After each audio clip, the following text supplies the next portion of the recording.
தோற்கவே கூடாது. யார் உன்னை அவமானப்படுத்துகிறார்களோ அவர்கள் தலை தாழ்கின்ற அளவிற்கு நீ உயர்ந்து நிற்க வேண்டும். பிசாசுத்தனமா வேலை செய். தேவதையாக எல்லாவற்றையும் அனுபவிக்கலாம். ஏதேனும் அவமானம் உங்களுக்கு நேர்ந்தால் அங்க வந்து நீங்க அதை லேடரா மாத்துங்க. அங்கிருந்து ஏறணும். நீங்க எவன் நம்மள கொல்லணும்னு சுத்துறானோ அவனுக்கு முன்னால சாகக்கூடாது. பாரு, சாகலாம், எல்லாரும் சாகலாம். ஆனா எவன் நம்மள கொல்லணும்னு சுத்துறானோ அவன் முன்னால சாகக்கூடாது. நாளை பாத்துக்கலாம். நாளை எப்படி பாத்துக்கலாம்? உயிரோட இருக்கணும்ல.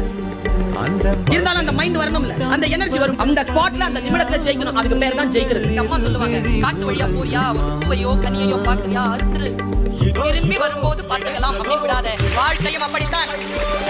என்ன முடியுமோ அவ்வளவு பறிச்சு உருட்டி எடுத்துட்டு வெளியில ஓடிடும். நாலேஜ் அப்படி வாங்கிட்டு போய்கிட்டே.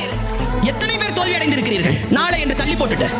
ஜெயிக்கிறவங்களுக்கு உங்களுக்கும் இருக்கக்கூடிய ஒரே வித்தியாசம், காலத்தால் அவன் பயிர் செய்தான், நீ காலத்தை கைவிட்டு விட்டு பிறகு பார்த்துக் கொள்ளலாம் என்று இருந்தாய். மகிழ்ந்திருக்கு. வாழ்க்கையின் உயிரோடு இருக்கக்கூடிய வினாடிகளே மகிழ்வதற்கு